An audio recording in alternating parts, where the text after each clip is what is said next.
أما بعد فإن خير الحديث كتاب الله وخير الهدي هدي محمد صلى الله عليه وسلم وشر الأمور محدثاتها وكل محدثة بدعة وكل بدعة ضلالة وكل ضلالة في النار.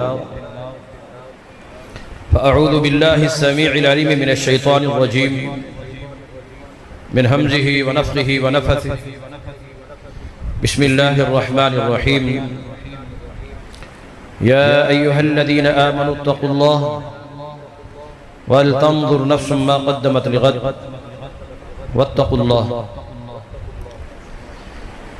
ہر قسم کی حمد و ثنا، تسبیح و تعریف، تنزیہ و تقدیس، عظمت اور بڑائی، جلالت اور کبریائی، مدح اور ثنا صرف اور صرف اللہ رب العالمین کی ذات کے لیے خاص ہے، جو احکم الحاکمین، مالک الملک، اس ساری کائنات کو اکیلا بنانے والا، اس کا نظام چلانے والا، ساری مخلوق کو اکیلا ہی پیدا کرنے والا، سب کا روزی رسان، حاجت روا، مشکل کشا اور عالم الغیب ہے۔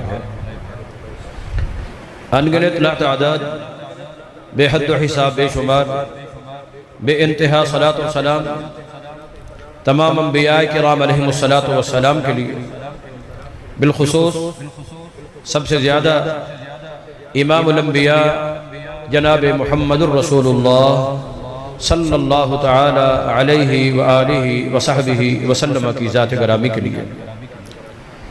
دوستو، ساتھیوں اور بزرگوں، سب سے پہلے تو میں اللہ رب العالمین کا شکر گزار ہوں، جس خالق اور مالک نے مجھے آپ کے سامنے اپنے اس گھر میں دین کی، قرآن اور حدیث کی کچھ باتیں بیان کرنے کا موقع عطا کیا۔ اللہ رب العالمین کے شکریہ کے بعد میں اس مسجد کی انتظامیہ اور امام و خطیب اور اسی طرح آج کی ہماری اس ملاقات کا سبب بننے والے ہمارے انتہائی دینی اور بہت ہی پیارے بھائی محمد عمر صاحب، ان کا بھی شکر گزار ہوں۔ اللہ تعالیٰ سے دعا ہے کہ اللہ تبارک و تعالیٰ میری حاضری اور آپ تمام احباب کی تشریف آوری اپنی رضا و رحمت کے لیے قبول و منظور فرمائے۔ میرے لیے یہ ایک بہت بڑی سعادت، اللہ کے فضل و کرم اور اس کی توفیق کہ ہماری جماعت کے انتہائی مخلص اور مجاہد، جن کی عظیم دینی خدمات ہیں، جنہیں بابا تبلیغ کے نام سے، بابا جماعت کے نام سے یاد کیا جاتا ہے، محترم جناب مولانا محمد عبداللہ گرداس پوری رحمہ اللہ تعالی رحمت واسعہ، جن کی دینی خدمات اللہ کے فضل و کرم سے پورے ملک کے اندر، بلکہ تقسیم سے پہلے تو پورے برِ صغیر کے اندر، اللہ رب العالمین سے دعا ہے اللہ رب العالمین انہیں کروٹ کروٹ جنت الفردوس نصیب فرمائے۔ دین کے لیے، اللہ کی توحید کے لیے، نبی صلی اللہ علیہ وسلم کی حدیث اور سنت کے لیے، مسلک کے لیے، منہج کے لیے، جو دن رات کے سفر کر کے انہوں نے ملک کے کونے کونے میں، بلکہ دنیا کے کونے کونے میں پہنچ کر اللہ تعالیٰ کی توحید کا، نبی صلی اللہ علیہ وسلم کی سنت کا اور ختم نبوت کا جھنڈا بلند کیا۔ تاریخ ان کو سنہرے الفاظ سے یاد رکھے گی، اور اس خاندان کی بہت ہی عظیم خدمات ہیں۔ محترم جناب ڈاکٹر بہاؤالدین صاحب، جنہوں نے اللہ تعالیٰ کے فضل و کرم سے ختم نبوت کے حوالے سے ایک بہت بڑی عظیم کارنامہ سر انجام دیا، جو اس امت کے اوپر، اس جماعت کے اوپر ان کا بہت بڑا احسان۔ اللہ رب العالمین سے دعا ہے کہ اللہ انہیں بھی صحت والی لمبی زندگی عطا فرمائے اور ان کو مزید اپنے دین کی، نبی کی، ختم نبوت کی اور اللہ کی توحید کی خدمت کرنے کی مزید توفیق عطا فرمائے، اور اللہ تعالیٰ اس گھر کو، اس مسجد کو قیامت تک قائم اور دائم رکھے، اور اسے آباد رکھنے والوں کو بھی اللہ آباد رکھے، اور ان سب کی محنتوں کو، کوششوں کو، کاوشوں کو اللہ تبارک و تعالیٰ قبول و منظور فرمائے۔ اب درس کی طرف آتے ہیں۔ دنیا کی یہ زندگی جو ہم بسر کر رہے ہیں، گزار رہے ہیں، یہ دنیا کی زندگی ملنے سے پہلے ہم اس دنیا میں موجود نہیں تھے۔ اللہ تعالیٰ نے ہمیں دنیا کی زندگی عطا کی۔ اس سے پہلے اللہ اکبر، اللہ رب العالمین نے کیا ارشاد فرمایا؟ کیف تکفرون باللہ وکنتم امواتا، تم اموات تھے، تم میت تھے، تم مردہ تھے، تم کچھ بھی نہیں تھے۔ هل اتى على الانسان حين من الدهر لم يكن شيئا مذكورا، ہر انسان پر وہ زمانہ، وہ ٹائم، وہ وقت آیا کہ اس کا نام لینے والا بھی کوئی نہیں تھا۔ کنتم امواتا، اموات تھے، میت تھے، مردہ تھے، کچھ بھی نہیں تھے۔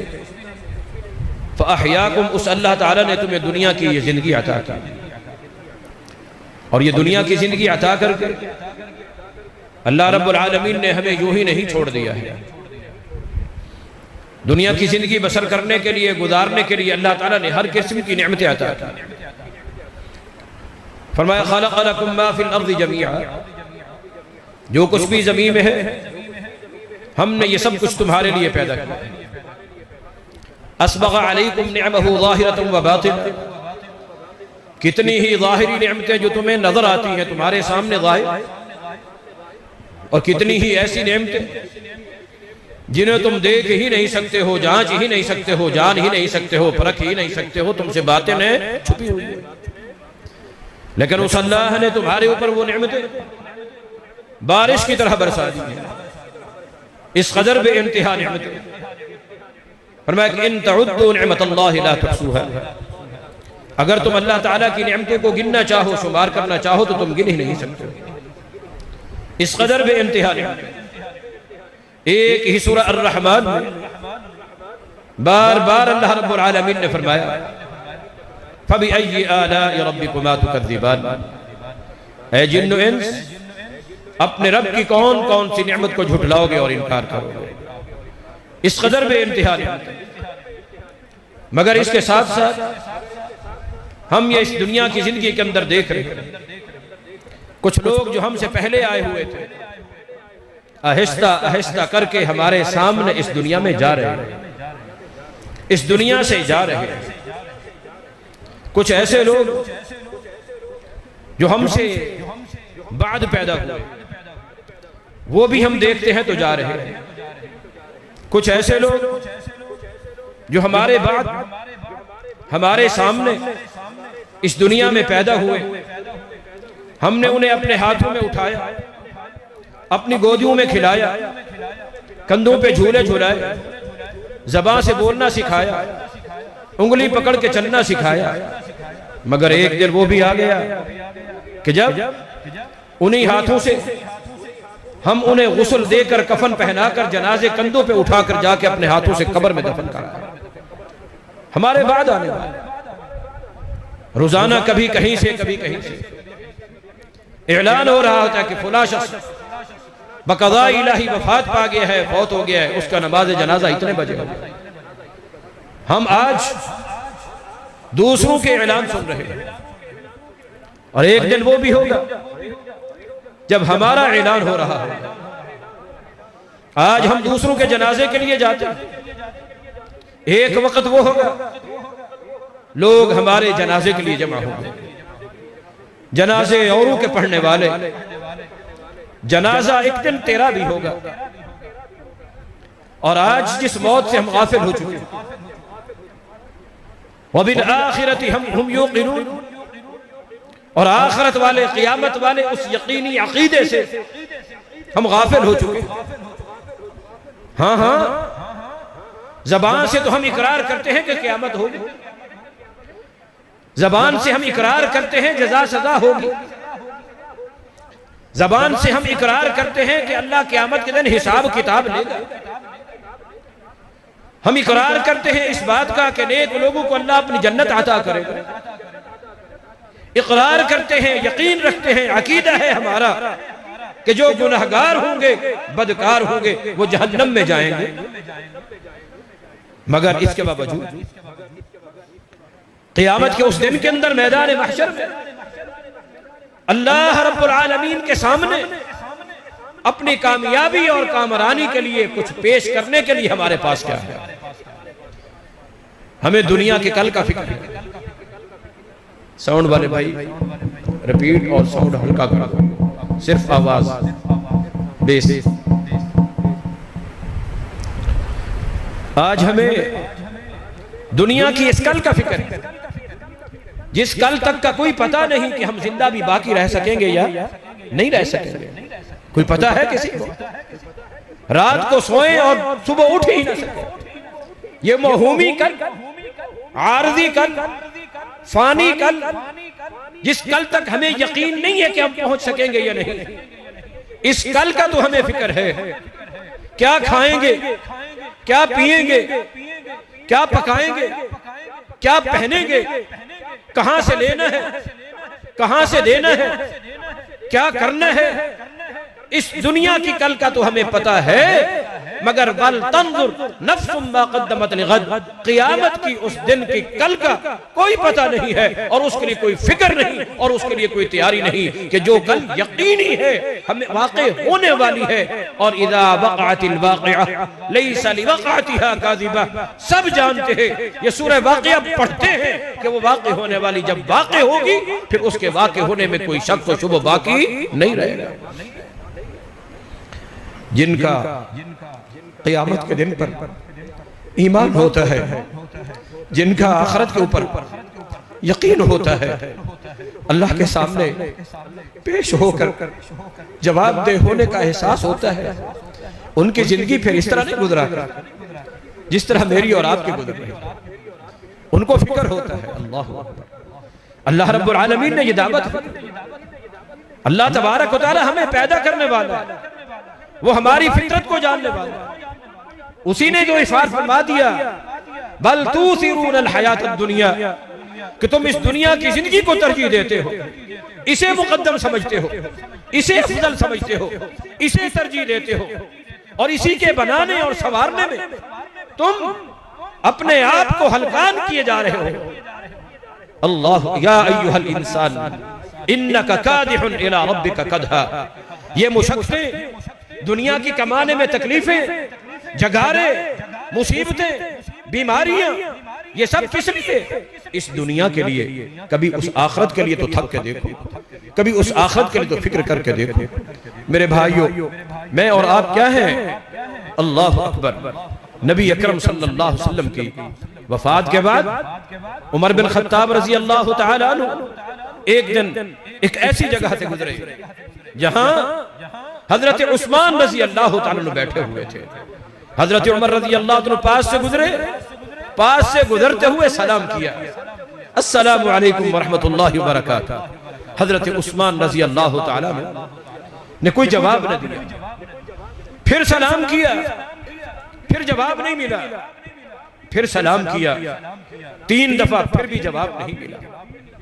یہ حضرت عمر رضی اللہ تعالی، آج ہم کسی کو 1 دفعہ سلام کرتے ہیں، جواب نہیں ملتا تو چلو ٹھیک ہے، وہ اپنی جگہ چودھری ہے تو ہم بھی اپنی جگہ چودھری ہیں، نہ تو نہ نہیں، 3 دفعہ سلام کا جواب نہیں ملا، پریشان ہو گئے، پتہ نہیں مجھ سے کیا غلطی ہوئی، کس وجہ سے عثمان ناراض، میرے سلام کا جواب نہیں دیا۔ عمر فاروق رضی اللہ تعالیٰ عنہ چلتے ہوئے سیدنا ابو بکر صدیق رضی اللہ عنہ کے پاس آئے۔ ابو بکر صدیق رضی اللہ عنہ جو مسلمانوں کے امیر المؤمنین اور خلیفہ، نبی صلی اللہ علیہ وسلم کے خلیفہ بلا فصل، ان کے پاس آئے عمر رضی اللہ تعالیٰ عنہ، اور آ کر کہنے لگے اے ابو بکر انی سلمت علی اخی عثمان ولم یجب علی، میں نے عثمان بھائی کو سلام کیا، انہوں نے میرے سلام کا جواب نہیں دیا، پتہ نہیں وہ کس وجہ سے مجھ سے ناراض ہیں، آپ میرے ساتھ چلیں اور چل کر عثمان رضی اللہ عنہ سے پوچھیں کہ کیا وجہ ہے انہوں نے میرے سلام کا جواب نہیں دیا ہے، میرے ساتھ چلیں۔ اور ابو بکر صدیق رضی اللہ تعالیٰ جب یہ بات سنی، امیر المومنین ہیں، خلیفہ وقت ہیں، مگر اس کے باوجود وہ حضرت عمر فاروق رضی اللہ عنہ کے ساتھ اٹھ کر چل پڑتے، یہ نہیں کہتے یہ تم دونوں کا معاملہ ہے، تم جانو وہ جانے۔ آج ہمارے پاس کوئی ہے کہ میرے بھلا بھائی کے ساتھ اختلاف ہے، ذرا آپ یہ تم جانو تمہارا کام جانے، ہم نہیں آتے، نہیں۔ سیدنا ابو بکر صدیق رضی اللہ عنہ اٹھ کر ساتھ چل پڑے اور چلتے چلتے اس مقام پہ آئے جہاں حضرت عثمان رضی اللہ تعالیٰ بیٹھے ہوئے تھے، اور عثمان رضی اللہ تعالیٰ ابھی اسی طرح بیٹھے ہوئے، عمر بھی ساتھ ہے رضی اللہ عنہ۔ ابو بکر صدیق رضی اللہ عنہ نے سلام کیا، حضرت عثمان رضی اللہ تعالیٰ نے سلام کا جواب دے دیا، وعلیکم السلام۔ پھر ابو بکر صدیق رضی اللہ تعالیٰ نے بات شروع کی کہ اِنَّا اخوک عمر سلمک ولم تجب، تمہارے بھائی عمر نے تمہیں سلام کیا اور تم نے جواب نہیں دیا۔ عثمان رضی اللہ عنہ کہہ لگے کہ واللہ ما سلمنی، اللہ کی قسم انہوں نے تو مجھے سلام کیا ہی نہیں ہے، مجھے سلام کیا ہی نہیں ہے، اور قسم اٹھا کر فرما دیا۔ جب عمر رضی اللہ عنہ نے قسم سنی، انہوں نے بھی کہہ دیا کہ واللہ سلمت، اللہ کی قسم میں نے سلام کیا۔ اب وہ قسم اٹھا کر کہہ رہے ہیں عثمان کہ آپ نے سلام نہیں کیا، اور عمر کیا کہہ رہے ہیں کہ میں نے سلام کیا۔ ہم جیسے پنچایتی ہوتے نا تو کہہ دیتے دعائیں جو ایک تے جھوٹا ہی ہونا ہے، نعوذ باللہ من ذالک، ایسا ہی ہے نا۔ جب دو باتیں آپس میں متضاد آ جائیں، عام بندہ یہی سمجھتا ہے ایک سچ ہوگی تو جھوٹی، دوسری کیا ہوگی؟ جھوٹی اور غلط ہوگی۔ نہیں، ابو بکر صدیق رضی اللہ تعالیٰ فرماتے ہیں کہ عثمان تمہاری بات بھی صحیح ہے اور عمر کی بات بھی صحیح ہے کہ عمر نے سلام کیا ہوگا، مگر آپ کسی ایسی سوچ کے اندر مگن اور مصروف بیٹھے ہوں گے کہ آپ کو ان کے سلام کا پتہ ہی نہیں چلا ہوگا۔ کہاں ہے یہ ہو سکتا ہے؟ انہوں نے مجھے سلام کیا اور میں ایک سوچ میں غرق بیٹھا تھا، ایک سوچ میں مگن بیٹھا تھا۔ ابو بکر صدیق رضی اللہ عنہ پوچھتے ہیں اے عثمان، ایسی کون سی فکر ہے، ایسی کون سی سوچ کہ عمر نے سلام کیا اور آپ کو ان کے سلام کا پتہ ہی نہیں چلا؟ آخر کون سی ایسی پریشانی تھی، کون سا ایسا آپ کے ذہن کے اندر پلان چل رہا تھا، پروگرام چل رہا تھا کہ آپ نے ان کے سلام کو بھی نہیں سمجھا؟ عثمان رضی اللہ عنہ نے جواب دیا، میں در حقیقت یہ بات سوچ رہا تھا، یہ بات سوچ رہا تھا، یہ بات پریشان کر رہی تھی مجھے۔ قد قبض النبی صلی اللہ علیہ وسلم وما سألنا عن نجات الامر، کہ نبی اکرم صلی اللہ علیہ وسلم دنیا سے چلے گئے اور میں یہ نہیں پوچھ سکا کہ کل قیامت کے دن میری کامیابی کیسے ہے۔ یہ فکر، یہ سوچ، اور اس سوچ میں اتنا گہرے ڈوبے ہوئے ہیں کہ عمر رضی اللہ عنہ جیسے صحابی کا ساتھی کے سلام کا پتہ نہیں چل سکا، اور یہ پریشان بیٹھے ہیں۔ کون بیٹھے ہیں؟ عثمان بن عفان رضی اللہ عنہ۔ حالانکہ آپ جانتے ہیں یہ عثمان بن عفان رضی اللہ عنہ کون ہے؟ جو ابو بکر صدیق رضی اللہ عنہ کی محنت سے، کوشش سے، دعوت سے، تبلیغ سے مسلمان ہوئے تھے۔ یہاں پر میں ایک اور بات بھی عرض کرتا ہوں، آج ہمیں اللہ نے توحید کی سمجھ دی ہے یا نہیں؟ جی الحمدللہ، نبی صلی اللہ علیہ وسلم کی صحیح سنت کا اللہ تبارک و تعالیٰ نے فہم عطا کیا، عقیدہ نصیب کیا، عمل کی توفیق دی، الحمدللہ۔ مگر ہم یہ سمجھتے ہیں کہ بس جب ہمارا اپنا عقیدہ ذاتی طور پر صحیح ہو گیا، بس اب کسی اور کو بتانے کی کیا ضرورت؟ اگر ہم عقیدہ توحید کسی کو بتائیں گے لوگ تو ناراض ہو جائیں گے، یہ کیا وہابیوں والی باتیں شروع کر دی ہیں تم نے، اختلاف پیدا ہو جائے گا۔ انتشار ہو جائے گا، لیکن نہیں میرے بھائیوں، اللہ رب العالمین نے قرآن کریم میں فرمایا کنتم خیر امت اخرجت للناس، تم بہترین امت جنہیں دوسرے لوگوں کے لیے نکالا گیا ہے، صرف اپنی ذات کے لیے نہیں، اپنے آپ کے لیے نہیں، دوسرے لوگوں کے لیے۔ تم نے جنت میں اکیلے نہیں جانا، اپنے ساتھ اور دوسرے لوگوں کو بھی جنت میں ساتھ لے کر جانا ہے۔ تبلیغ کا کام کرنا ہے، دعوت کا کام کرنا ہے۔ وَمَنْ أَحْسَنُ قَوْلًا مِّمَّنْ دَعَا إِلَى اللَّهِ وَعَمِلَ صَالِحًا، اللہ قرآن میں فرماتا ہے اس سے اچھا اور خوبصورت بہترین انسان کوئی نہیں ہے جو اللہ کی طرف دعوت دے اور پھر اس کے مطابق عمل بھی کرے۔ بعض لوگ ہیں دعوت تو دیتے رہتے ہیں، تبلیغ تو کرتے رہتے ہیں، مگر اپنا عمل نہیں، اور بعض ہیں کہ عمل تو کر لیتے ہیں لیکن جی ہم نے کون سا ان کی قبر میں جانا، ہم نے کون سا ان کا حساب اور کتاب ہم سے ہوگا، ان کا حساب اور کتاب ان سے ہوگا، یہ بات بجا کہ ان کا حساب اور کتاب ان سے ہوگا۔ لیکن میرے بھائیوں، جو ذمہ داری اللہ نے میرے اور آپ کے اوپر ڈالی، کنتم خیر امت اخرجت للناس، کہ تم بہترین امت جنہیں دوسرے لوگوں کے لیے نکالا گیا۔ امام الانبیاء جناب محمد رسول اللہ صلی اللہ علیہ وسلم نے بھی ارشاد فرمایا بلغوا عنی ولو آیہ، ایک آیت ہی کیوں نہیں ہے، ایک حدیث ہی کیوں نہیں ہے، وہ بھی دوسرے لوگوں تک پہنچانی ہے، اپنے آپ تک محدود نہیں رکھنی۔ حجۃ الوداع کے موقع پر نبی صلی اللہ علیہ وسلم نے فرمایا تھا الا فلیبلغ الشاہد الغائب، جو لوگ یہاں موجود ہیں ان کا یہ حق بنتا ہے جو لوگ یہاں موجود نہیں ہیں ان تک اس پیغام کو پہنچا جائے، اس پیغام کو پہنچا جائے۔ میرے بھائیوں، ایک لمحے کے لیے سوچیے، اگر صحابہ کرام رضوان اللہ علیہم اجمعین نے یہ دعوت اور تبلیغ کی ذمہ داری ادا نہ کی، آج قرآن اور حدیث صحیح شکل میں ہمارے پاس موجود ہوتا؟ جی ان کے بعد کے طبقے نے اگر یہ ذمہ داری ادا نہ کی ہوتی، انہوں نے حق ادا کیا، حق ادا کر دیا ہے پہنچانے کا، اس کے بعد کے طبقے کے لوگ اگر نہ پہنچاتے، ہم تک نہیں پہنچ پاتا یہ دین، ان کے بعد والے طبقے کے لوگ ہم تک پہنچا طبقہ در طبقہ، اور آج اگر ہم نے اپنے آپ تک اس کو محدود کر چھوڑا، آگے نہ اس کو پہنچایا، اور ہمارے نہ پہنچانے کی وجہ سے کسی کے پاس خالص توحید نہیں پہنچی، نبی کی خالص سنت نہیں پہنچی، وہ شرک کر رہا ہے، بدعتیں کر رہا ہے، تو اس کا گناہ کس کے سر ہوگا؟ کس سے پوچھا جائے گا؟ مجھ سے اور آپ سے پوچھا جائے گا کہ تمہارے سامنے یہ سب کچھ ہو رہا تھا، تمہاری رشتہ داریاں بھی چلتی رہیں، تمہاری سیاستیں بھی چلتی رہیں، دنیا کے تعلقات بھی چلتے رہے، اور ہمسائے گیریاں بھی چلتی رہیں، کنبے قبیلے برادری کے اصول اور ضابطے بھی چلتے رہے، اور ایک اللہ تعالیٰ کی توحید اور نبی صلی اللہ علیہ وسلم کی سنت ہی ایسی مظلوم۔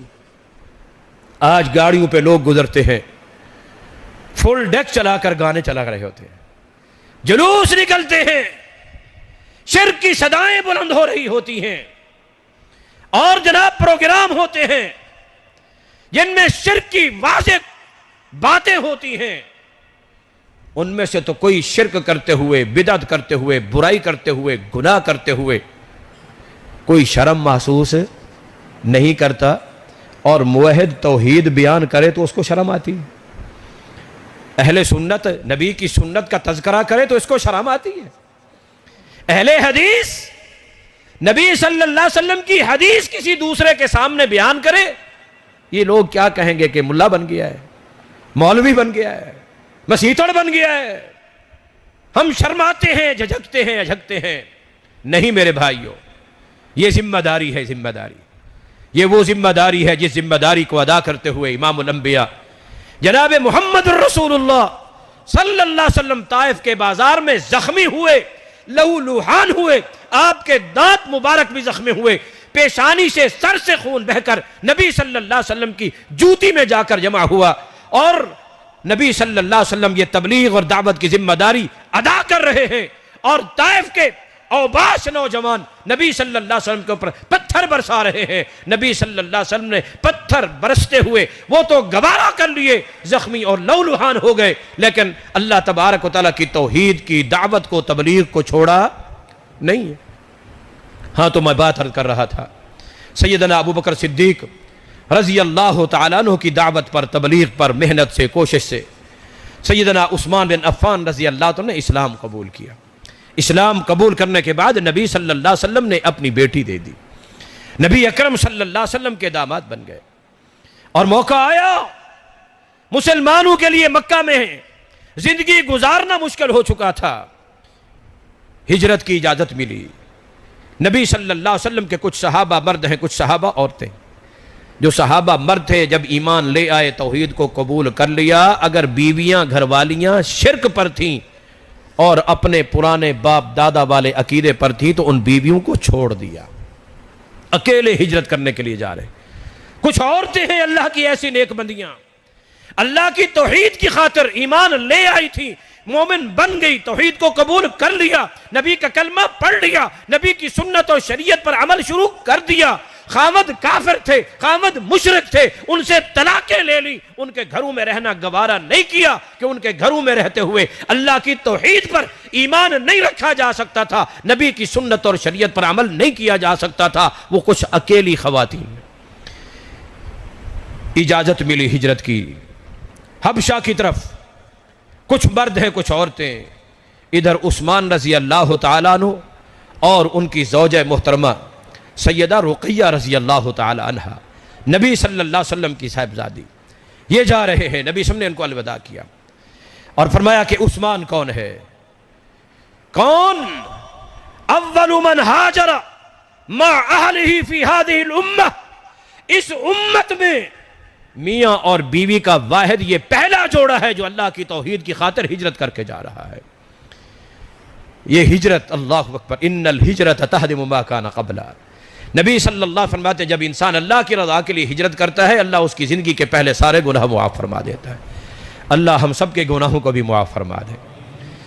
حبشہ میں جا پہنچے، وہاں سے ہجرت کر کے پھر پتہ چلا نبی صلی اللہ علیہ وسلم مدینہ میں آئے، مدینہ میں ہجرت کر کے آ گئے۔ انہیں ذوالہجرتین کہا جاتا ہے، دو ہجرتوں والے۔ اور وہ جو نبی صلی اللہ علیہ وسلم کی بیٹی تھی اس سفر کے اندر بیمار ہوئی، یہ مدینہ پہنچے، اوپر سے غزوہ بدر کا موقع آ جاتا ہے۔ یہ نبی صلی اللہ علیہ وسلم کی بیٹی رقیہ جو حضرت عثمان رضی اللہ عنہ کی بیوی تھی، بیمار ہو گئیں۔ جنگ پہ جانے کے لیے حضرت عثمان رضی اللہ تعالیٰ عنہ بھی آ گئے رسول اللہ کی خدمت میں۔ ایک مجاہد کی ضرورت تھی نبی صلی اللہ علیہ وسلم کو، 313 ہے، اور ادھر مقابلے میں کتنے ہیں؟ 1000 سے بھی کیا ہے؟ زیادہ ہے۔ ادھر 313 میں صرف 7 تلواریں، 9 نیزے اور کچھ تیر و تلوار تھے، اور کچھ صحابہ تو ایسے تھے جن کے ہاتھوں میں صرف کھجور کی لاٹھیاں تھیں، کچھ ایسے تھے جن کے ہاتھ میں بھی کچھ نہیں تھا، اور کچھ ایسے بھی تھے جن کے پیروں میں جوتیاں تک نہیں تھیں۔ اسباب نہیں ہیں، وسائل نہیں ہیں، اسلحہ نہیں ہے، تیر تلوار نہیں، مگر ایمان کا جذبہ تھا، توحید کا جذبہ تھا۔ 1000 کے مقابلے میں جن کے پاس اونٹ بھی ہیں، گھوڑے بھی ہیں، تلواریں بھی ہیں، نیزے بھی ہیں، تیر و تلوار بھی ہے، مال و اسباب بھی ہے، طاقت میں بھی زیادہ، تعداد میں بھی زیادہ، وسائل میں بھی زیادہ، مگر جو اللہ کی توحید کو ماننے والے تھے، اللہ پر توکل اور یقین کے ساتھ ان کے ساتھ لڑے، اللہ رب العالمین نے ان 313 کو فتح عطا فرما دی۔ وہ یوم الفرقان جسے قرآن نے کہا ہے، اس جنگ میں حضرت عثمان ایک مجاہد کی ضرورت تھی، مگر حضرت عثمان رضی اللہ عنہ نے بھی خواہش کا اظہار کیا، میں بھی ساتھ جانا چاہتا ہوں، مگر نبی صلی اللہ علیہ وسلم نے فرمایا عثمان تمہاری گھر والی، تمہاری بیوی وہ بہت زیادہ بیمار ہے، تمہیں اس کے پاس رہنا چاہیے، اس کی عیادت اور تیمارداری اور بیمار پرسی کے لیے۔ اور میرے بھائیوں دیکھیے تو صحیح، رسول اللہ صلی اللہ علیہ وسلم ارشاد فرماتے ہیں کہ ذروۃ سنامہ الجہاد، اسلام کے ایمانیات بھی بیان کیے، ارکان بھی بیان کیے، مسائل بھی بیان کیے، سارا دین بتا دینے کے بعد فرمایا ذروۃ سنامہ الجہاد، اسلام کی سب سے اونچی چوٹی جو ہے وہ کوہان، وہ کیا ہے؟ جہاد ہے، جو تمام اعمال سے افضل عمل ہے۔ مگر اس عمل میں عثمان جانا چاہتے ہیں، مگر نبی صلی اللہ علیہ وسلم فرماتے ہیں وہاں میدان بدر میں جانے سے زیادہ تمہیں تمہارے اپنے گھر میں بیوی کے پاس رہنے کی زیادہ ضرورت۔ یہاں تم رہو، یہاں رہو، تمہارا یہاں رہنا۔ اور میرے بھائیوں، یہاں سے پتہ چلتا ہے جہاد فی سبیل اللہ اللہ کا حق ہے۔ کس کا حق ہے؟ بولے، کس کا حق ہے؟ اور گھر میں بیوی کے پاس رہ کر بیمار بیوی کی تیمارداری اور بیمار پرسی کرنا، یہ کیا ہے؟ حق العباد ہے۔ یہ کیا ہے؟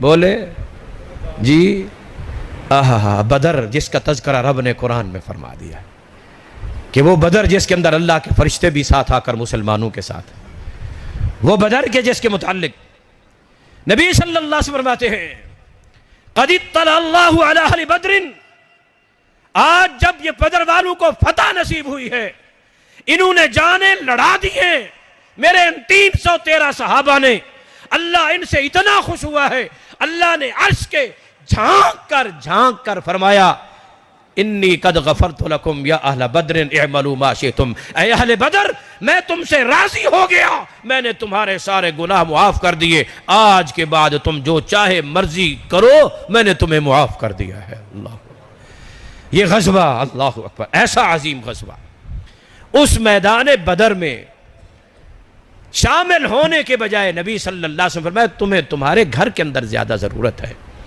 آج ہم اہل سنت بھی کہلاتے ہیں، اہل حدیث بھی کہلاتے ہیں، اور صحابہ سے اور عثمان سے اور نبی سے محبت کے دعوے بھی کرتے ہیں، مگر ہماری توجہ اور ہمارے حقوق کی ذمہ داری اپنی بیوی کے اوپر، اپنے گھر والوں کے اوپر اس قدر نہیں ہوتی۔ اس کے مقابلے میں ہم دنیا داروں کو ترجیح دیتے ہیں، دوستوں کو ترجیح دیتے ہیں، رشتہ داروں کو ترجیح دیتے ہیں، بیویوں کے حقوق کو تلف کرتے ہیں، اور ان کے جو صحیح حقوق ہیں اب ان کو ادا نہیں کرتے۔ اور میرے بھائیوں، یہ میرے نبی صلی اللہ علیہ وسلم کا اور نبی صلی اللہ علیہ وسلم کے صحابہ کا طریقہ نہیں تھا۔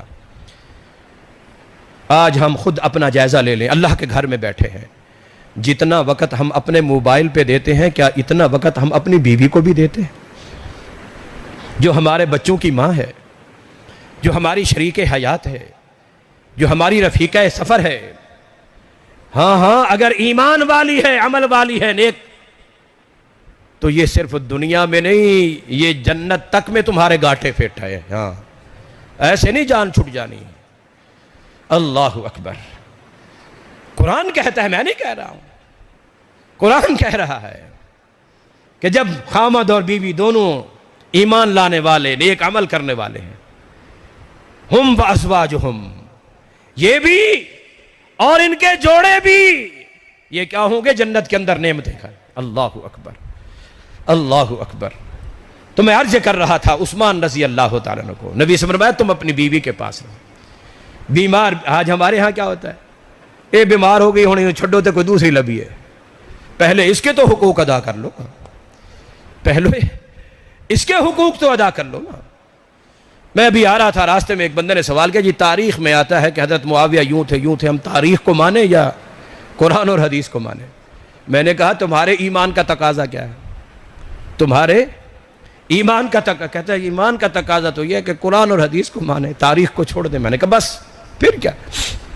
اور تاریخ میں تو بڑی عجیب عجیب باتیں لکھی ہوئی ہیں، امام سیوطی نے لکھا ہے، لوگ اس کا بڑے حوالے دیتے ہیں۔ امام سیوطی نے لکھا کہ امام مالک کے پاس ایک شخص آیا، آ کر اس نے کہا، مالدار آدمی تھا، دولت مند آدمی تھا، کہا کہ میں نے 4 شادیاں کی ہوئی، اب 5ویں کرنی ہے۔ یہ تاریخی بات ہے، کوئی قرآن حدیث کی نہیں ہے۔ تو امام مالک نے کہا کر لو، حالانکہ قرآن اور حدیث میں کتنی ہے؟ جی 4۔ امام مالک نے اس کو کیا کیا؟ 5ویں کی بھی، 5ویں کی بھی۔ تھوڑی دیر کے بعد ایک اور آ گیا، کہا امام صاحب میری ایک بیوی ہے، اب دل کرتا ہے کہ دوسری شادی کر لو۔ تو امام مالک نے فرمایا تیرے لیے جائز، تیرے لیے جائز۔ جو سامنے بندے بیٹھے تھے پوچھنے لگے امام صاحب اس کو 5ویں کی اجازت دے دی، اس بیچارے کو دوسری کی نہیں دی؟ وہ کہتے وہ بندہ ہی ایسا تھا، میں اگر اس کو اجازت نہ دیتا تھا انہیں اونجی جا کے 5ویں کر لینی سی، یعنی وہ آزاد، اور اس کو میں نے دوسری کی بھی اجازت نہیں دی۔ کیوں؟ اس لیے کہ مجھے پتا ہے کہ یہ پہلی کے بھی حق حقوق صحیح ادا کر سکتا۔ ہاں مسئلے سانو یاد نے جی، اللہ نے بھی کم مسنا تو شروع کیتا، دو تو دو دو، اللہ اکبر۔ پہلے بات ہوتی ہے اور آخر میں جا کر نتیجہ آتا ہے۔ آخر میں کیا آتا ہے جی؟ نتیجہ آتا ہے۔ اللہ اکبر۔ اور وہ کیا ہے؟ جب تم عدل اور انصاف نہیں کر سکتے تو پھر فواحدتاً، پھر ایک ہی ہے، پھر ایک ہی حلال ہے، پھر دوسری تیسری نہیں۔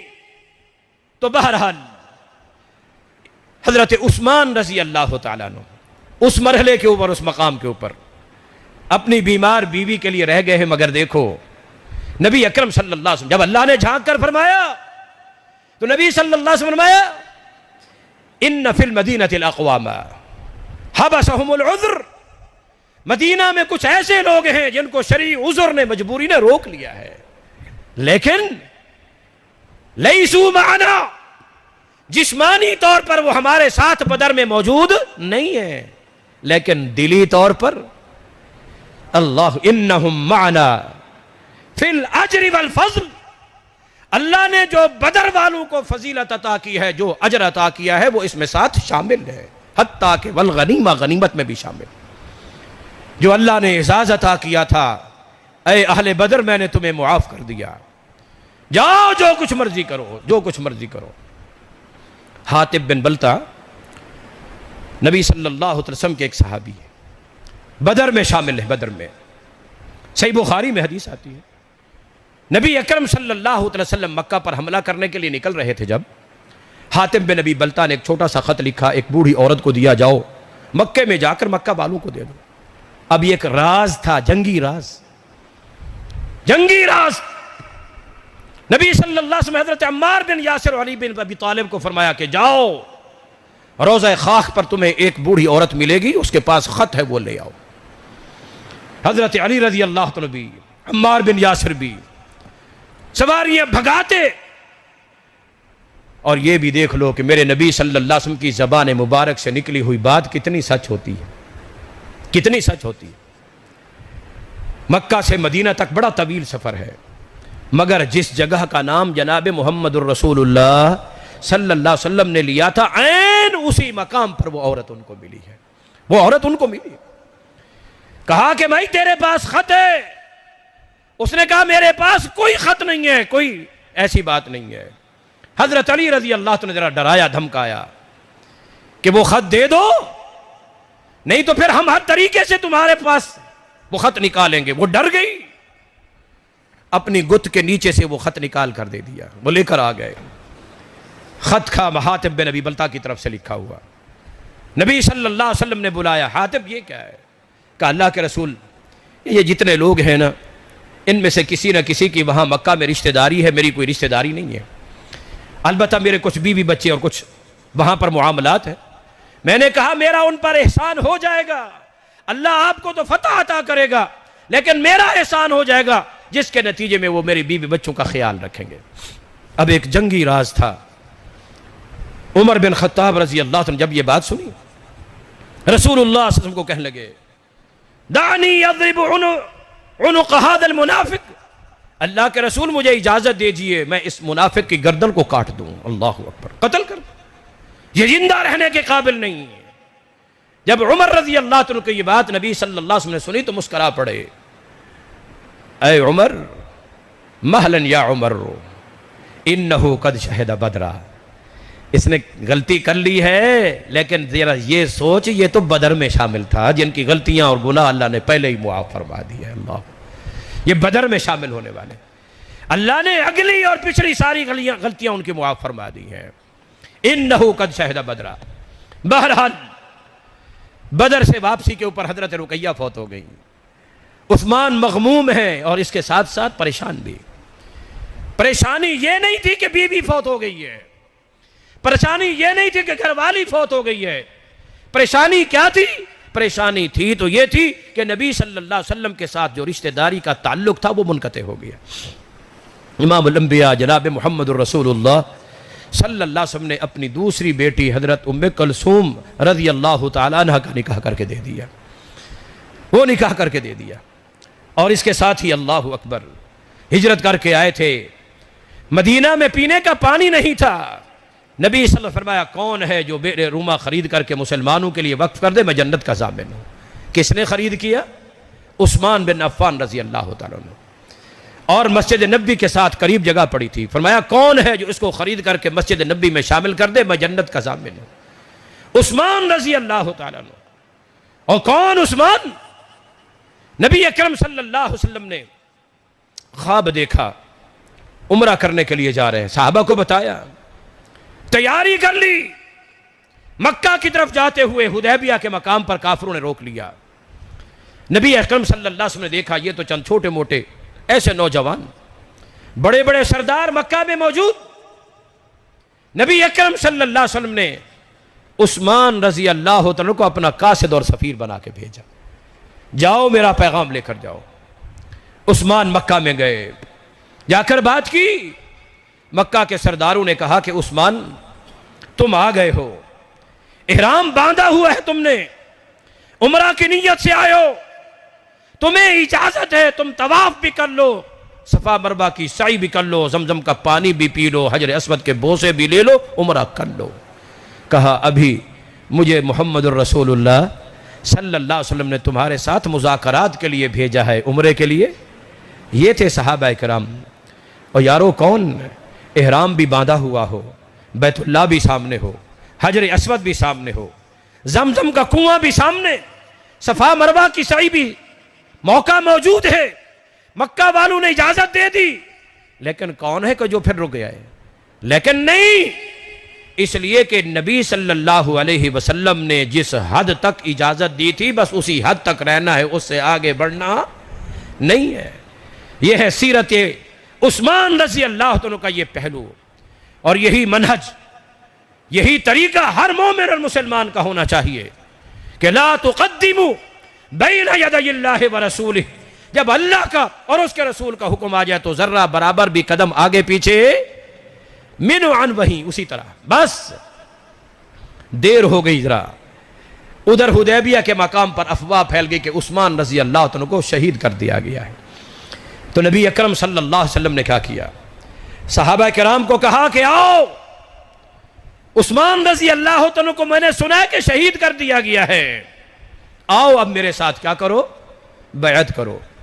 ایک لمحے کے لیے عثمان رضی اللہ تعالیٰ عنہ شہید ہوئے تھے، شہید ہوئے تھے اس وقت؟ جی کہاں تھے؟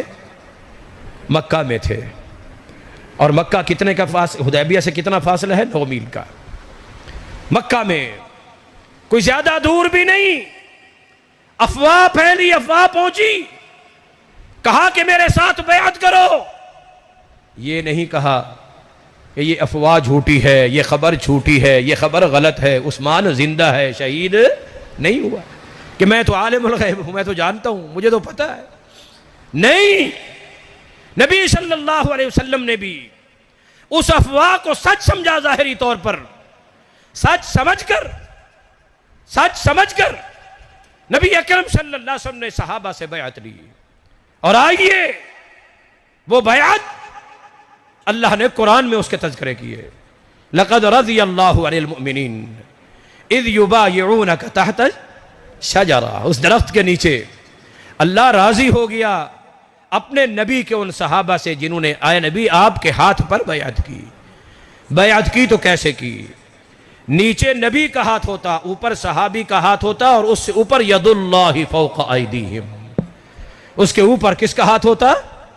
اللہ کا ہاتھ ہوتا۔ یہ ایسی بیعت، نیچے نبی کا ہاتھ، اوپر صحابی کا، اور اس سے اوپر کس کا ہاتھ؟ رب قرآن میں فرماتا ید اللہ فوق ایدیہم، لقد رضی اللہ عن المؤمنین، اللہ ان مومنوں سے راضی ہو گیا ہے۔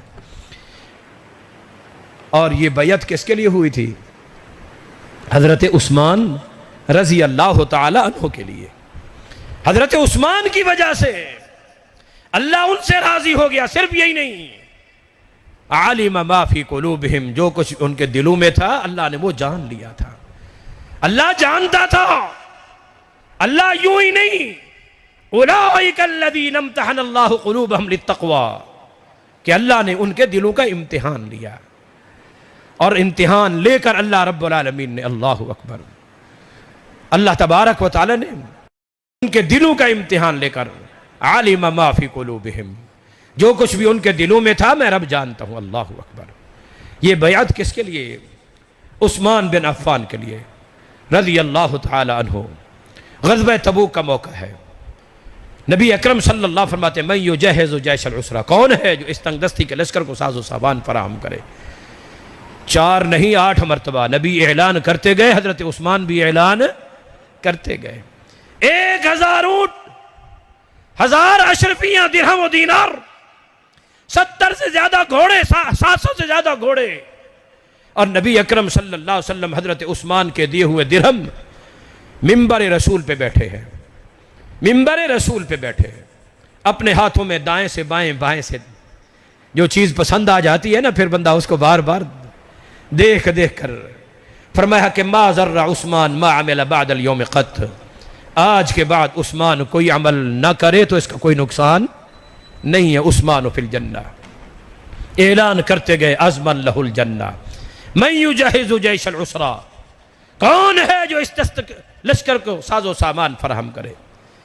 8 مرتبہ نبی اعلان کر رہے ہیں، اللہ اکبر، ایک ہی محفل میں، ایک ہی مجلس، اور منبر رسول، وہ منبر رسول کے جس کے متعلق نبی صلی اللہ علیہ وسلم فرماتے ہیں ما بین بیتی و منبری روضۃ من ریاض الجنہ، میرے گھر اور میرے منبر کے درمیان، یہ منبر اور گھر سمیت جو یہ سارا حصہ ہے، یہ جنت کا باغ ہے۔ اللہ، جنت کے اس باغ میں بیٹھ کر جنت کا دروازہ کھلانے والے محمد الرسول اللہ صلی اللہ علیہ وسلم اپنی وما ینطق عن الہوا والی زبان سے فرماتے ہیں عثمان فی الجنہ ما ضر عثمان ما عمل بعد اليوم قط۔ اتنی بڑی گارنٹی، اتنی بڑی گارنٹی، اس کے ملنے کے بعد حضرت عثمان رضی اللہ عنہ نمازیں چھوڑ دی تھی، زکوٰۃ صدقات خیرات چھوڑ دیے تھے، اللہ کے راستے میں مال خرچ کرنا، اللہ کی گھر کو اور مسجدوں کو آباد کرنا، کیا یہ چھوڑ دیا تھا؟ روزے چھوڑ دیے، قیام چھوڑ دیا؟ نہیں، وہی عثمان رو رہے ہیں، غمگین بیٹھے ہیں، غمگین کہ قد قبض النبی صلی اللہ علیہ وسلم وما سألنا نجات الامر، نبی سم چلے گئے، ہم پوچھ ہی نہیں سکے کہ ہماری کامیابی کیسے ہوگی۔ یہ حدیثیں حضرت عثمان کو بھی معلوم تھی، مگر وہ یہ بھی جانتے تھے کہ اللہ بے نیاز ہے، قیامت کے دن اگر وہ جزا اور سزا پہ آئے۔ عثمان کیا ہے؟ عثمان، اللہ اکبر۔ ام المؤمنین سیدہ عائشہ رضی اللہ عنہا فرماتی ہیں میں نبی اکرم صلی اللہ علیہ وسلم کو اکثر سنا کرتی تھی، میرے نبی دعا کیا کرتے تھے اللہم حاسبنی حسابا یسیرا، اللہ میرا حساب آسان فرما دینا۔ میں اکثر سنتی تھی، ایک دن میں نے پوچھ لیا ان اکثر ما تدعو، اے اللہ کے رسول آپ یہ دعا بہت زیادہ مانگتے ہیں، بہت زیادہ یہ دعا مانگتے ہیں، اللہم حاسبنی حسابا یسیرا، اگر آپ کا حساب آسان نہیں ہوگا تو پھر اور کس کا ہوگا؟ فرمایا عائشہ من نوکش فقد ہلک، اللہ بے نیاز ہے، حساب آسان لے دے، اگر وہ پوچھنے پہ آ جائے، مناقشہ جرا قدا پہ آ جائے کہ یہ کیوں کیا، یہ کیوں کیا، بندہ ہلاک ہو جائے گا، برباد ہو جائے گا۔ دنیا والوں کو تو بندہ مطمئن کر سکتا ہے، مگر اللہ کو کیا؟ اللہ کو کیسے مطمئن کرے گا انسان؟ یہ عثمان رضی اللہ تعالیٰ اس قدر، اللہ اکبر، جب قبر کا ذکر آتا تھا اتنا بے انتہا روتے تھے، داڑھی تر ہو جاتی تھی، ساتھی کہا کرتے تھے تذکر النار ولا تبکی، عثمان جہنم کا تذکرہ آتا ہے اتنا نہیں روتے ہو، تذکر القیامت ولا تبکی، قیامت کا ذکر آتا ہے تو اتنا نہیں روتے ہو، تذکر القبر و تبکی، قبر کا ذکر آتا ہے تو روتے ہیں، داڑھی تر ہو جاتی ہے، آخر کیا وجہ ہے؟ عثمان کہتے ہیں کہ ساتھیوں بات یہ ہے انی سمعت رسول اللہ صلی اللہ علیہ وسلم، میں نے اپنے انہی کانوں سے جناب محمد الرسول اللہ صلی اللہ علیہ وسلم سے سنا تھا کہ میرے نبی نے فرمایا تھا القبر افضل منزل من منازل الاخرہ، قبر جو ہے یہ آخرت کی سیڑھیوں میں سے پہلی سیڑھی ہے. ان نجا منہ نجا منہا، اگر انسان یہاں سے کامیاب ہو گیا آگے بھی کامیاب ہو جائے گا، اگر یہاں سے کامیاب نہ ہو سکا آگے بھی کامیاب نہیں ہوگا. یہ وہ ہے. اللہ اکبر. مسند احمد کی حدیث ہے، نبی اکرم صلی اللہ علیہ وسلم ظہر کی نماز پڑھا کر ایک دن گھر تشریف لائے.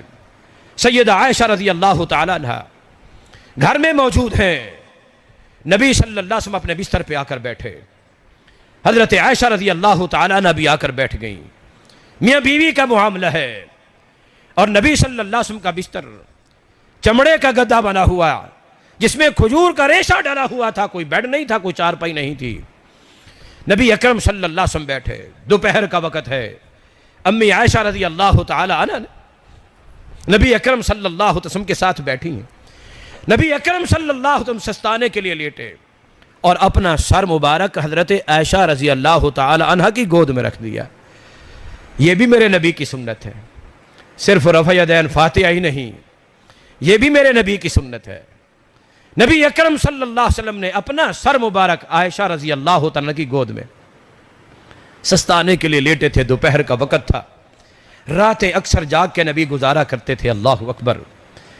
دوپہر کو قیلولہ کیا کرتے تھے. قیلولے کے لیے لیٹے ہیں تو نیند آ گئی ہے اور سر حضرت عائشہ رضی اللہ تعالیٰ عنہ کی گود میں ہے. حضرت عائشہ رضی اللہ تعالیٰ عنہ دیکھ رہی ہے نبی صلی اللہ علیہ وسلم کے چہرے کو کہ آج اتنا چہرہ قریب ہے میرے نبی صلی اللہ علیہ وسلم کا. وہ چہرہ کہ جس چہرے پر ایمان کی حالت میں اگر نگاہ پڑ جاتی ہے تو اللہ جہنم حرام کر دیتا ہے.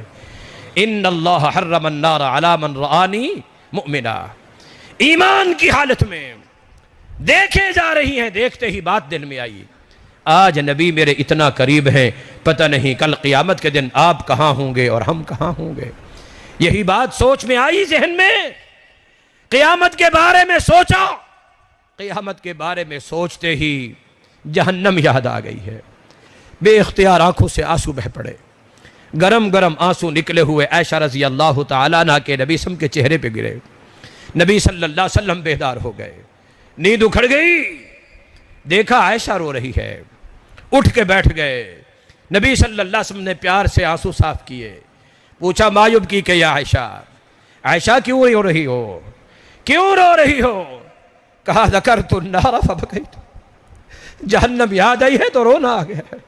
جہنم یاد آئی ہے تو رونا آ گیا ہے. کون ہے عائشہ رضی اللہ تعالیٰ عنہ؟ جب نبی صلی اللہ علیہ وسلم سے سوال کیا گیا من احب الناس الیک یا رسول اللہ، اے اللہ کے رسول آپ کو تمام انسانوں میں سے سب سے زیادہ محبت کس کے ساتھ ہے؟ فرمایا عائشہ کے ساتھ ہے. من الرجال، مردوں میں سے فرمایا ابوہا، اس کے باپ ابو بکر صدیق کے ساتھ ہے. سب سے زیادہ تمام انسانوں میں سے محبت، تمام انسانوں میں سے. کیا عظمت اور کیا شان. جبرائیل قرآن لے کے آتا تھا نبی صلی اللہ علیہ وسلم کے پاس اور آ کر کہتا تھا کہ اللہ نے اے نبی آپ کی طرف قرآن بھیجا ہے اور عائشہ کی طرف رب نے اپنا سلام بھیجا ہے. یا عائشہ تو ان اللہ یقرئ علیک السلام. عائشہ اللہ آپ کو سلام کہہ رہے تھے. کون عائشہ؟ آپ جانتے ہیں یوسف علیہ السلام زلیخا نے الزام لگایا. زلیخا نے الزام لگایا مگر اللہ تبارک و تعالی نے الزام کی صفائی کے لیے ایک چھوٹے کو بچے کو یا کسی بڑے کو بلوا کر ان کی پاک دامنی اور صفائی بیان کروا دی. قرآن گواہی دیتا ہے اللہ تبارک و تعالی نے بغیر باپ کے مریم علیہ السلام کو عیسیٰ علیہ السلام عطا کر دی. لوگوں نے باتیں کی ما کان ابوک امرأ سوء وما کانت امک بغیہ. مریم نہ تمہارا باپ برا تھا نہ تمہاری باپ ماں غلط تھی. لقد جئت شیئا فریا. یہ کیا تو گناہ کا کام کر کے آئی ہے. واشارت الیہ. اللہ کا حکم تھا بچے کی طرف اشارہ کرنا. کہنے لگے کہ کیف نکلم من کان فی المہد صبیا. ایک اتنا بڑا گناہ کر لیا اور پھر ہمیں اس بچے کے جو بول ہی نہیں سکتا ابھی پنگھوڑے میں، ہم اسے کیسے کلام کریں. اتنے میں وہی خود اللہ کے معجزے سے، حکمت سے، توفیق سے بچہ بول کر کہتا ہے انی عبد اللہ. وہ عیسیٰ بول کے جب انی عبد اللہ، میں اللہ کا بندہ ہوں، اللہ نے مجھے پیدا کیا ہے. آتانی الکتاب وجعلنی نبیا. مریم پہ الزام لگا. اللہ رب العالمین نے عیسیٰ علیہ السلام کو بلوا کر پاک دامنی اور صفائی بیان کروا دی۔ صحیح بخاری میں ہے، جریج بلیج پہ ایک عورت نے الزام لگایا تھا، اللہ نے چھوٹے بچے کو بلوا کر ان کی پاک دامنی بیان کروا دی تھی، مگر جب یہودیوں اور منافقوں نے ام المؤمنین عائشہ رضی اللہ عنہ پہ الزام لگایا، اللہ نے کسی چھوٹے کو نہیں، کسی بڑی کو نہیں، کسی ولی کو نہیں، کسی نبی کو نہیں بلایا، قرآن کی 18 آیات خود اللہ نے نازل کر کے عائشہ صدیقہ کی صداقت اور پاک دامنی آپ بیان کر دی۔ یہ عائشہ کا مقام تھا، یہ عائشہ کا مقام تھا۔ اللہ اکبر۔ نبی اکرم صلی اللہ علیہ وسلم کو بڑی محبت، عدل و انصاف کے تقاضے بھی رسول اللہ پورے فرماتے تھے، کبھی کسی بیوی کی حق تلفی نہیں کرتے تھے۔ فطرت اللہ نے قدرتی طور پر دل میں عائشہ رضی اللہ عنہ کی محبت زیادہ ڈال دی تھی۔ اللہ سے دعائیں کرتے تھے، اللہم لا تلمنی فیما لا املک، دل کا مالک تو ہے، قیامت کے دن میرا مواخذہ نہ کرنا۔ عائشہ کی محبت اللہ تو نے دل میں زیادہ پیدا کی، اگر تھوڑی بہت کمی بیشی ہو جائے تو مجھے معاف فرما دینا۔ اللہ اکبر۔ وہی عائشہ رو رہی ہیں، نبی پوچھتے ہیں کیوں رو رہی ہو؟ یہ ذکرت النار فبکیت، جہنم یاد آئی ہے تو رونا آ گیا ہے۔ اللہ اکبر۔ وہ رو رہی ہیں، نبی صلی اللہ علیہ وسلم پیار سے آنسو پوچھ رہے ہیں، تسلی دلاسا اتنے میں پوچھ لیا، اللہ کے رسول صلی اللہ علیہ وسلم کل قیامت کے دن، اللہ اکبر، هل تذکرون اہلیکم یوم القیامہ، اپنے گھر والوں کو بھی قیامت کے دن یاد رکھیں گے؟ فرمایا اما فی ثلاثت مواطن یا عائشہ لا یذکر احد احدا، عائشہ 3 مقام ایسے ہیں کوئی بھی کسی کو یاد نہیں کرے گا، میں بھی تم لوگوں کو یاد نہیں کروں گا۔ اللہ پر 3 مقام۔ ایک تو عند تطایر الصحف، بتایا کہ جب نامہ اعمال تقسیم ہو رہے ہوں گے، آج جو کچھ ہم زندگی کے اندر کر رہے ہیں نا، ہمیں کوئی احساس نہیں ہے، کوئی پتہ نہیں ہے، جب قیامت کے دن آئیں گے تو پھر پتہ چلے گا۔ کل انسان الزمناہ طائرہ فی عنقہ، اللہ فرماتا ہے گردن کے اندر لٹکا ہوا ہوگا تمہارا نام اعمال، کتاب کی صورت میں، یہ کتاب یلقاہ منشورا، کھول کے رکھ دیں گے، اقرا کتابک، اپنی اس کتاب کو پڑھ، کفا بنفسک اليوم علیک حسیبا، تیرے حساب کے لیے یہی کافی ہے۔ جب انسان پڑھے گا، اس کو دیکھے گا تو اس وقت کہے گا کہ ما لہذا الکتاب لا یغادر صغیرۃ ولا کبیرۃ الا احصاها، یہ کیسی کتاب ہے، کوئی چھوٹا عمل، کوئی بڑا عمل، کوئی معمولی بات، ہم تو یوں سمجھتے تھے اس کا کچھ نہیں ہوگا، کوئی حساب کتاب، کوئی جزا سزا، اللہ معاف کرنے والا ہے، اس میں کوئی شک نہیں، لیکن ووجدوا ما عملوا حاضرا، جو کچھ بھی کیا ہوگا سارا کچھ اس کے اندر موجود ہوگا۔ خوش نصیب لوگ ہوں گے جو آ کرے، اللہ ہمیں ان میں شامل فرما دے۔ اما من اوتی کتابہ بیمینہ، خوش نصیب لوگ جنہیں دائیں ہاتھ میں نام ہے، اور وہ بدبخت بھی ہوں گے، اللہ ہم سب کو محفوظ فرمائے کہ جنہیں نام اعمال بائیں ہاتھ میں دیے جائیں گے۔ دوسرا فرمایا عند المیزان، جو عمل کر رہے ہیں ان کو تولا جائے گا، تولا جائے گا۔ اللہ اکبر۔ والوزن یومئذ الحق للرحمن، امام بخاری نے صحیح بخاری کا آخری باب قائم کیا، والوزن یومئذ الحق للرحمن، ان اعمال بنی آدم قد اقوالہم یوزن او توزن، کہ ان کے اقوال کو بھی، ان کے اعمال کو بھی تولا جائے گا۔ اللہ نے تولنا ہے، اللہ قادر قدیر ہے۔ اللہ اکبر۔ فاما من ثقلت موازینہ فہو فی عیشۃ راضیہ، وہ خوش قسمت کہ جن کا نیکیوں والا پلڑا بھاری ہو جائے گا، دعا کرے اللہ ہمیں ان میں شامل فرما دے، وہ من پسند جنت کی زندگی کے اندر ہوں گے۔ واما من خفت موازینہ فامہ ہاویہ، ان کا ٹھکانہ جہنم ہوگا، اللہ ہم سب کو محفوظ فرمائے۔ تیسرا فرمایا عند الصراط، وہ جہنم کے اوپر واقع بعض روایات کے مطابق احد من السیف وادق من الشعر، بال سے زیادہ باریک اور تلوار سے زیادہ تیز، اس پل صراط کے اوپر سے بھی گزر کر جانا ہے تو ہر کسی کو اپنی پڑی ہوگی۔ عائشہ مجھے بھی تمہیں ان مقامات پر کسی کا فکر نہیں ہوگا۔ اللہ اکبر۔ معاذ بن جبل رضی اللہ عنہ ایک دن نبی صلی اللہ علیہ وسلم کے پاس آئے، پریشان سے تھے، گھبرائے ہوئے، اور آ کر کہا اللہ کے رسول جی تو الیک بحاجہ، ایک پریشانی ہے۔ نبی فرماتے کیا پریشانی ہے؟ کہتے ہیں یہ اسقمتنی و اکدرتنی و امررتنی، جس نے مجھے بیمار کر دیا، گدلا کر دیا، زہریلا کر دیا، جینا اچھا نہیں لگتا، ہر وقت طبیعت اچاٹ اور ہر وقت غمزدہ بیمار رہتا ہوں۔ فرمایا بتاؤ تو صحیح پریشانی کیا ہے؟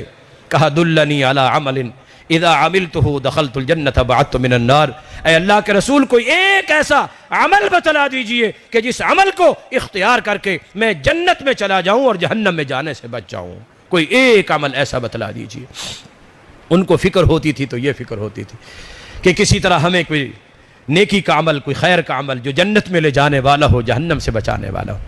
سیدنا ابو بکر صدیق رضی اللہ تعالی عنہ کی وفات کا آخری وقت تھا، گھر کے لوگ نیا کپڑا نکالنے لگے کفن کے لیے، دیکھ رہے ہیں اور اللہ اکبر کیا فرمایا کہ الحی احق بذالک، کہ یہ تم میرے کفن کے لیے نکال رہے ہو، نہیں میں تو اب اللہ کے پاس جا رہا ہوں، مجھے اپنے انہی پرانے 2 چادروں میں ہی کفن دے دینا، یہ نئے کپڑے کسی زندہ انسان کو دے دینا۔ اللہ اکبر، ان لوگوں نے تیاری کی ہے آخرت کی۔ وَلْتَنْظُرْ نَفْسٌ مَا قَدَّمَتْ لِغَدٍ، اور خود امام الانبیاء جناب محمد الرسول اللہ صلی اللہ علیہ وسلم، اللہ اکبر، ابو بکر صدیق رضی اللہ تعالیٰ نے ایک دن دیکھا نبی صلی اللہ علیہ وسلم کو، داڑھی کے اندر چند بال سفید ہے، چند بال۔ آج یہ جو بڑھاپا ہمیں نظر آتا ہے نا، ہمیں اچھا نہیں لگتا، حالانکہ قرآن میں اللہ تعالیٰ نے فرمایا وَجَاءَكُمُ النَّذِيرُ، یہ تمہارے پاس ڈرانے والا آ گیا ہے۔ عبداللہ بن عباس رضی اللہ عنہ فرماتے ہیں صحیح سند کے ساتھ، نذیر سے مراد یہاں پر یہ سفید بال ہیں بڑھاپے کے، جو اللہ اب کی طرف سے ڈرانے کے لیے آتے ہیں۔ آگے کی تیاری کرو، قبر کی سوچو، آخرت کی سوچو، اب وقت قریب آ رہا ہے، عالم کھڑک گیا، بڑھاپا آ گیا، اب آگے کی تیاری، اب دنیا دی لگانے کی جگہ نہیں ہے۔ اللہ اکبر، نبی صلی اللہ علیہ وسلم سے پوچھا قد صبت یا رسول اللہ، اے اللہ کے رسول آپ بوڑھے ہو گئے، بڑھاپا آ گیا۔ حالانکہ صحابہ بیان کرتے ہیں کہ نبی صلی اللہ علیہ وسلم کی اس تھوڑی والی جگہ پر چند بال سفید تھے، کتنے؟ لا تزید عن 17 شعرا، کہ 17 بالوں سے زیادہ نہیں تھے۔ انا كنا نعده على الانامل، ہم اپنی پوروں پہ ان کو گن سکتے تھے۔ وہی چند بال بھی نبی صلی اللہ علیہ وسلم مہندی لگا کر ان کو رنگا کرتے تھے۔ تو ابو بکر صدیق نے پوچھا اللہ کے رسول یہ بڑھاپا آ گیا؟ فرمایا قد شیبتنی ہود و اخواتها وعما یتساءلون، قرآن مجید کی سورہ عما یتساءلون اور ان جیسی صورتوں نے مجھے بوڑھا کر دیا ہے۔ اللہ اکبر، ان جیسی صورتوں نے جن میں قیامت کے تذکرے ہیں، جن میں آخرت کے تذکرے ہیں۔ نبی اکرم صلی اللہ علیہ وسلم تو اس غم میں، ایک صحابی نے بات کہہ دی تھی اللہ کے رسول آپ تو اللہ کے رسول ہیں، آپ قیامت کے دن کہاں ہوں گے اور ہم کہاں؟ نبی صلی اللہ علیہ وسلم نے کیا فرمایا؟ واللہ انی لرسول اللہ، اللہ کی قسم اس میں کوئی شک نہیں میں اللہ کا رسول ہوں، لیکن ما ادری ما یفعل بی ولا بکم، لیکن میں بھی نہیں جانتا، اللہ بے نیاز ہے کہ کل قیامت کے دن میرے ساتھ کیا ہوگا، تمہارے ساتھ کیا ہوگا، میرے ساتھ کیا ہوگا، تمہارے ساتھ کیا ہوگا۔ اس دن کی اللہ رب العالمین نے مجھے اور آپ کو دعوت دی ہے کہ وَلْتَنْظُرْ نَفْسٌ مَا قَدَّمَتْ لِغَدٍ، ہر انسان سوچے اس نے کل کے لیے کیا تیار کیا ہے۔ ایک بات تو یہ کہ قیامت کے دن کو اللہ تبارک نے کل کا دن کہا ہے، يَرَوْنَهُ بَعِيدًا وَنَرَاهُ قَرِيبًا، اللہ فرماتا ہے تم اسے دور سمجھتے ہو، وہ کوئی دور نہیں ہے، وہ قریب ہے۔ لَعَلَّ السَّاعَةَ تَكُونُ قَرِيبًا، قیامت قریب، کتنا قریب؟ إِلَّا كَلَمْهِمْ بِالْبَصَرِ، اگر اللہ تبارک و تعالی چاہے تو پلک جھپکنے میں اسے واقع کر دے۔ تو میرے بھائیو، ہم سب کا جتنے بھی یہاں پر موجود ہیں یا نہیں ہیں، سب کا یہ عقیدہ ہے وَبِالْآخِرَةِ هُمْ یوقنون، آخرت پر یقین۔ تو آخرت کے اوپر جتنے بھی معاملات ہیں آخرت کے، ان سب کے اوپر یقین، اللہ تعالیٰ کے سامنے پیش ہونا ہے۔ آج ہم جیسا انسان ہی ایک جج ہوتا ہے، اس کے سامنے پیشی ہو تو ہم کتنے پریشان ہوتے ہیں، لیکن وہ تو اللہ رب العالمین کی عدالت ہوگی اور اللہ تبارک و تعالیٰ کی بادشاہی ہوگی۔ اعلان ہوگا این الجبارون این المتکبرون، کہاں ہے؟ این ملوک الارض وسلاطینها، وہ دنیا کے بادشاہ شہنشاہ کہاں ہیں؟ کسی طرف سے کوئی جواب نہیں آئے گا۔ للہ الواحد القہار، کہ آج اسی ایک اکیلے اللہ غالب کی ہی بادشاہی ہے۔ ہر نماز میں، ہر نماز کی ہر رکعت میں یہ ہم اقرار اور اعتراف کرتے ہیں مالک یوم الدین، مالک یوم الدین، کہ اللہ قیامت کے دن کا تو مالک ہے۔ دنیا کا مالک بھی حالانکہ وہی ہے، مگر یہاں عارضی طور پر کچھ نہ کچھ ملکیت اللہ نے مجھے اور آپ کو کسی کو کچھ نہ کچھ دے دیا، لیکن قیامت کے دن تو لا تملک نفس لنفس شیئا، کسی کو کسی قسم کی کوئی ملکیت کا حق بھی حاصل نہیں ہوگا۔ وہاں پر انسان کے کام آئے گے تو انسان کا ایمان، عقیدہ توحید، دین پر عمل، نبی کی سنت پر عمل، اور اپنے آپ کو دور حاضر کے فتنوں سے بچا کر اہل علم کے ساتھ اپنا ناطہ اور تعلق جوڑ کر قرآن اور حدیث کا خالص علم، قرآن اور حدیث کے نام پر بھی لوگوں کو گمراہ کیا جاتا ہے، دین کے نام پر بھی لوگوں کو برگلایا جاتا ہے۔ اللہ رب العالمین نے جناب محمد الرسول اللہ صلی اللہ علیہ وسلم کو رضیت لکم الاسلام دینہ، اپنا پسندیدہ دین دے کے بھیجا۔ الیوم اکملت لکم دینکم واتممت علیکم نعمتی، اس دین کو کامل کیا، مکمل کیا، نعمت پوری کر دی۔ جو پوری ہو چکی اسی حد تک وہی دین اللہ رب العالمین نے جب کامل اور مکمل بنا دیا ہے تو ہمیں بھی یہی حکم دیا کہ ادخلوا فی السلم کافہ، اس دین میں تم نے عمل بھی کیا کرنا ہے؟ پورا کرنا ہے۔ دین بھی پورا ہے تو عمل بھی کیا ہونا چاہیے؟ پورا ہونا چاہیے۔ آخرت کی فکر، آخرت کی تیاری، اللہ اکبر۔ تو اللہ سے دعا ہے اللہ تبارک و تعالی ہم سب کے گناہوں کو معاف فرما دے، اور اللہ تبارک و تعالی تمام بیماروں کو شفائے کاملہ عاجلہ عطا فرمائے۔ آج کا یہ پروگرام جن دوستوں، بھائیوں، ساتھیوں نے تشکیل دیا ہے، اللہ تعالیٰ انہیں اجر عظیم عطا فرمائے۔ مسجد کی انتظامیہ اور احباب اور محترم قاری صاحب، امام اور خطیب بھی، اور اس کے ساتھ ساتھ بھائی عمر صاحب بھی، اللہ تعالیٰ تمام احباب کو جزائے خیر عطا فرمائے۔ اور جو کچھ میں نے بیان کیا ہے اللہ تعالیٰ پہلے مجھے پھر ہم سب کو اس کے اوپر عمل کرنے کی توفیق عطا فرمائے۔ جیسے ہمیں دنیا کی اس عارضی زندگی کی فکر ہے، اس سے کہیں زیادہ فکر آخرت کی فکر کرنے کی ضرورت ہے کہ اس دنیا میں انسان کے پاس کچھ نہ بھی ہو، کوئی ترس کھا کے دے دے گا، کوئی مانگ کے دے دے گا، مگر قیامت کے دن نہ کسی نے ترس کھا کے کچھ دینا ہے اور نہ ہی کسی نے مانگنے سے کچھ دینا ہے۔ ہر کوئی اپنے اپنی میں ہوگا۔ یوم یفر المرء من اخیہ وامہ وابیہ وصاحبتہ وبنیہ۔ اللہ سے دعا ہے اللہ ہم سب کو صحیح طور پر دین سمجھنے کی اور اس پر عمل کی توفیق عطا فرمائے۔ آخر دعوانا ان الحمدللہ رب العالمین۔ سبحانک اللہم وبحمدک، اشہد ان لا الہ الا انت، استغفرک واتوب الیک۔ جزاکم اللہ خیرا۔